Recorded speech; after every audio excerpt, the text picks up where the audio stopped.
네, 여러분 안녕하세요. 10월 16일 토요일 새벽 기도회 시작하겠습니다. 기도드리겠습니다. 은혜로우신 우리 아버지, 주의 사랑과 은총을 감사합니다. 가을의 정취가 느껴지는 계절입니다. 이 계절을 주신 주님 앞에 감사를 드립니다. 만물과 자연을 바라보면서 하나님의 오묘하신 솜씨를 찬양하는 귀한 하루하루가 되게 하여 주옵소서. 오늘 하루도 주님 앞에 의탁하며 예수님의 이름으로 기도드리옵나이다. 아멘. 네, 찬송가 311장 부르겠습니다. 내 너를 위하여 311장입니다. 예전 찬송가는 185장입니다. 내 너를 위하여 몸 버려 피 흘려 내 죄를 속하여 살 길을 주었다.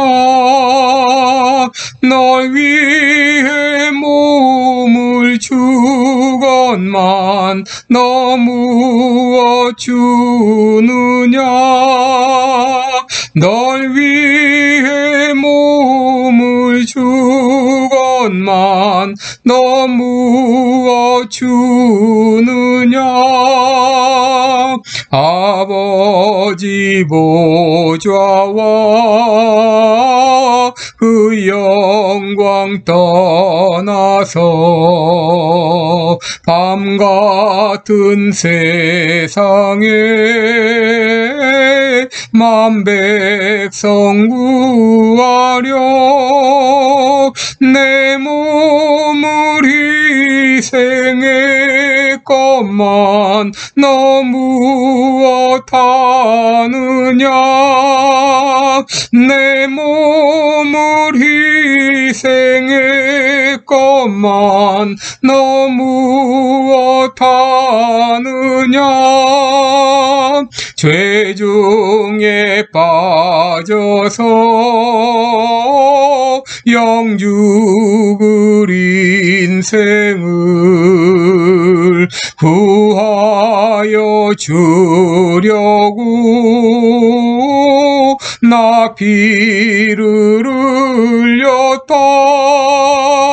내 죄를 대속했건만 너무 어타느냐. 내 죄를 대속했건만 너무 어타느냐. 한없는 용서와 참사랑 가지고 세상에 내려와 값없이 주었다. 이것이 귀중하건만 너무 주느냐. 이것이 귀중하건만 너무 주느냐. 아멘. 오늘 보신 말씀은 로마서 12장 1절과 2절입니다. 로마서 12장 1절과 2절입니다. 제가 읽어드립니다. 그러므로 형제들아, 내가 하나님의 모든 자비하심으로 너희를 권하노니 너희 몸을 하나님이 기뻐하시는 거룩한 산제사로 드리라. 이는 너희의 드릴 영적 예배니라. 너희는 이 세대를 본받지 말고 오직 마음을 새롭게 함으로 변화를 받아 하나님의 선하시고 기뻐하시고 온전하신 뜻이 무엇인지 분별하도록 하라. 아멘. 네, 우리 오늘은 하나님의 마음에 합한 사람, 이런 제목으로 함께 말씀을 나누겠습니다. 니콜라스 루드비히 진젠돌프라는 사람이 있습니다. 그는 모라비아 교회 지도자요, 경건주의 모라비안의 아버지라 불리는 사람입니다. 그는 할머니 헬리테에게 신앙적 영향을 받았습니다. 그의 할머니는 기도하고 믿고 조용히 기다리라, 이런 말을 전해주었습니다. 또 하나님께서 손짓하실 때 십자가도 고된 일도 기피하지 말라. 이런 귀한 신앙적 유산을 남겼습니다. 또 그는 어릴 때 경건주의자 스페너의 영향을 받아서 어릴 때부터 영적인 세계에 눈을 떴습니다. 그리하여 이미 9살 때 세계 선교에 대해서 관심을 갖기 시작했고 선교사님들의 여러 사역 보고를 듣고 난 후에 자신도 선교사가 되겠다고 다짐했습니다. 그는 일기장에 이렇게 기록했습니다. 나에게는 단 한 가지 열망밖에 없다. 그것은 오직 예수님 그분뿐이다 라고 기록했습니다. 그 후 그는 친구들과 겨자치 선교회를 조직하여 기독교적 형제를 가지고 복음을 세상에 전파하고 모든 인류를 사랑할 것을 서약했습니다. 그 후 독일 düsseldorf 미술관에서 화가 도메니코 페티가 그린 십자가에 달리신 예수님이 그려져 있는 이 사람을 보라는 그림을 보면서 나는 너 위에 목숨을 버렸건만 너는 날 위해 무엇하느냐 이런 영적인 감화를 받고 일생 십자가에 고난당하신 예수님을 기억했습니다. 그 글을 중심으로 모라비아 난민들이 모이기 시작했는데 진젠돌프는 주님의 망대라는 마을을 세우고 작은 교회를 세웠습니다.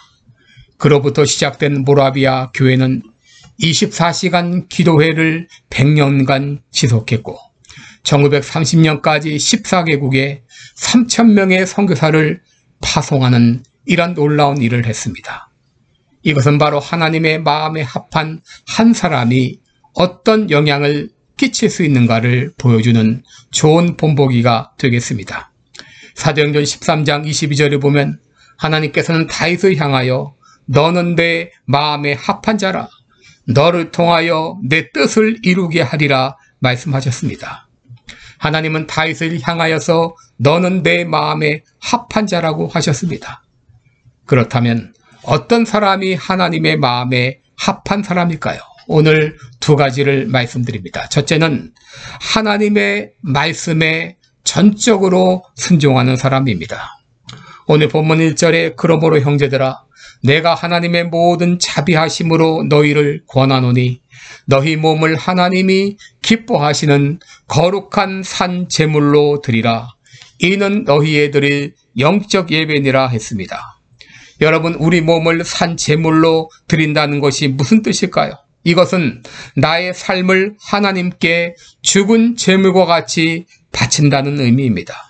비록 내가 살아있지만 마치 죽은 제물과 같이 하나님께 살아있는 제물이 된다고 하는 것입니다. 이것을 달리 말하면 하나님께 복종하는 삶을 말합니다. 여러분, 그리스도인이라면 내 삶을 통해서 주님의 뜻이 이루어지기를 소망합니다. 하나님의 뜻이 하늘에서 이루어진 것 같이 땅에서도 이루어지기를 소망합니다. 그런데 어떻게 하나님의 뜻이 내 삶을 통해 이루어지게 될까요? 이것은 나의 순종을 통해서 가능합니다. 하나님은 순종하는 사람을 통해서 일하십니다. 성경을 보면 하나님께서 쓰신 사람들의 특징은 순종의 사람이었다는 것입니다. 아브라함은 하나님께서 내 본토 친척 아비집을 떠나 내가 내게 지시할 땅으로 가라고 하셨을 때 그는 지체 없이 순종했습니다. 그 후에 독자 이삭을 번제로 드리라는 명령을 받았을 때도 지체하지 않고 순종했습니다. 여러분, 노아는 방주를 만들라는 하나님의 지시를 받고 120년 동안 그 일을 묵묵히 감당했습니다. 여러분, 순종의 절정은 예수님이십니다. 예수님은 하나님이시요 하나님의 아들이셨지만 철저히 하나님 아버지의 뜻에 순종하셨습니다. 요한복음 6장 38절에 보면 내가 하늘로서 내려온 것은 내 뜻을 행하려 함이 아니요 나를 보내신 이의 뜻을 행하려 함이니라고 하셨습니다.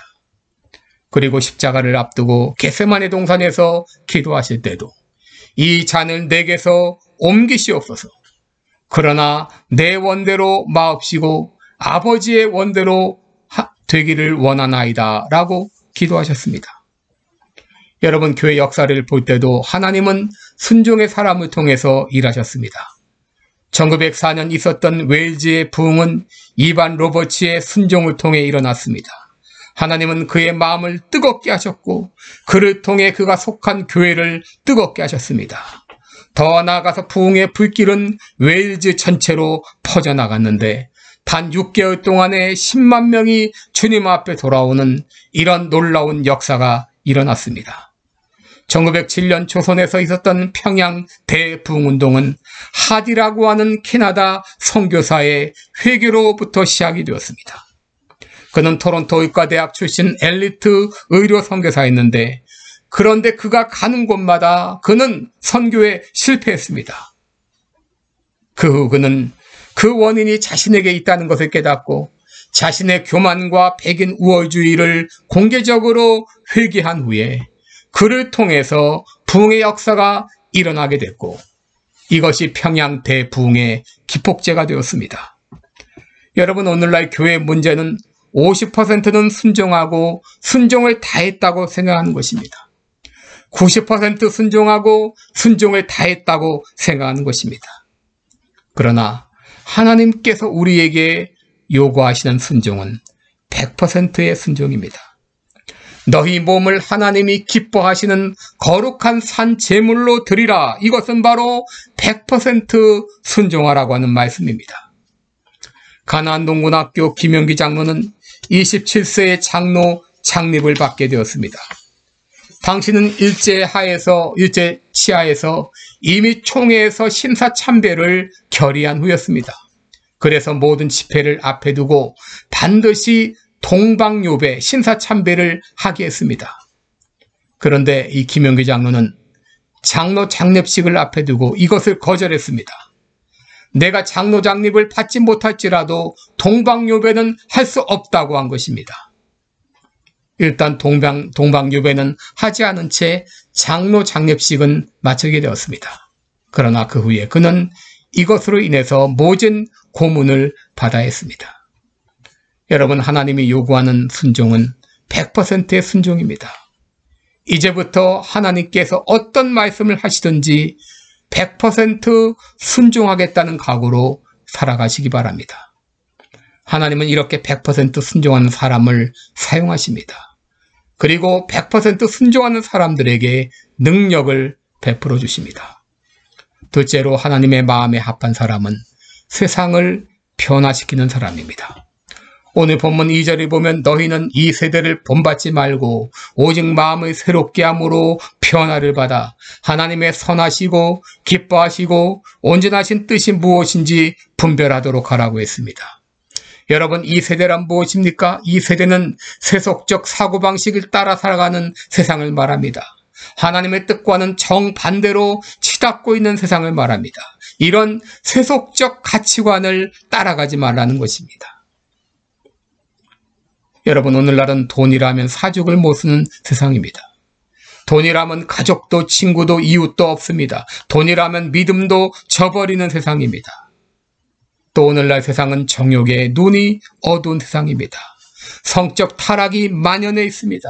현실의 달콤한 유혹에 죄악이 관영한 세상입니다. 이런 세상 가운데 그리스도인들도 자기도 모르게 세속적 가치관에 물들어 갈 수 있습니다. 이런 시대에 사도 바울은 마음을 새롭게 함으로 변화를 받으라고 말합니다. 여러분, 이 말의 의미가 무엇입니까? 세상 풍류를 따라 살지 말고 세상을 변화시키는 사람이 되라고 하는 것입니다. 사도행전 24장 5절에 보면 더돌로라는 변사가 바울을 고소하면서 이렇게 말합니다. 우리가 보니 이 사람은 연병이라 천하에 퍼진 유대인을 다 소욕케 하는 자요 나사렛 이단의 괴수라 라고 말합니다. 여기서 사도 바울을 전염병과 같은 존재라고 말했습니다. 여러분, 사도 바울이 복음을 가지고 세속적 가치관에 있는 세상에 들어가니 세상이 복음으로 말미암아 전염병처럼 퍼져갔다고 하는 말입니다. 우리가 잘 아는 어메이징 그레이스의 작사자 존 뉴턴 목사님은 원래 노예선 선장 출신이었습니다. 그런데 그가 폭풍 가운데 예수님을 만나 변화되었습니다. 그런데 그는 윌리엄 윌버포스에게 영향을 미쳤고 윌리엄 윌버포스를 통해서 결국 1807년 영국 함선의 노예 무역을 폐지하는 법안이 통과되었습니다. 변화된 한 사람이 어떤 영향을 미칠 수 있는가를 보여준 것입니다. 그렇다면 우리는 어떻게 세상을 변화시키는 사람이 될 수 있을까요? 세계적인 변증가인 오스키니스는 이렇게 말합니다. 유일한 청중 앞에서 삶을 살라. 여러분, 이 유일한 청중이 누구일까요? 바로 하나님이십니다. 다시 말하면 하나님 앞에서 삶을 살아가라고 하는 것입니다. 사람들은 본능적으로 자기를 선전하고 남에게 인정받고 싶어하는 욕구가 있습니다. 여러분, 이것이 세속적 사고에 물든 인간의 심리입니다. 이렇게 사람을 의식하기 시작하면 세속적 가치에 물들게 됩니다. 그러므로 유일한 청중이신 하나님만 바라보며 살아갈 때 우리는 마음이 새로워지고 우리는 변화가 될 수 있습니다. 여러분, 하나님의 마음에 합한 사람은 100% 하나님께 순종하는 사람입니다. 하나님의 마음에 합한 사람은 세속에 물들지 않고 말씀으로 세상을 변화시키는 사람입니다. 하나님은 이런 사람을 사용하십니다. 하나님은 이런 사람에게 능력을 베풀어 주십니다. 기도하겠습니다. 은혜로우신 우리 아버지, 세상이 점점 혼탁해 가고 있습니다. 세상이 점점 세속에 물들어가고 있습니다. 황금 만능주의, 물질주의, 성적인 타락이 만연한 세상입니다. 이런 세상 가운데 우리 그리스도인 한 사람이 변화받을 때 어떤 영향을 미칠 수 있는가를 배웠습니다. 이제 우리 모두가 하나님의 마음에 합한 자, 바로 한 사람 청중, 한 분 청중을 의식하며 살아가는 참된 그리스도인으로서 이 세상을 변화시키는 능력의 삶을 살게 하여 주옵소서. 감사드리며 예수님의 이름으로 기도드리옵나이다. 아멘. 네, 오늘도 건강하시고 복된 하루 되시기 바랍니다. 고맙습니다.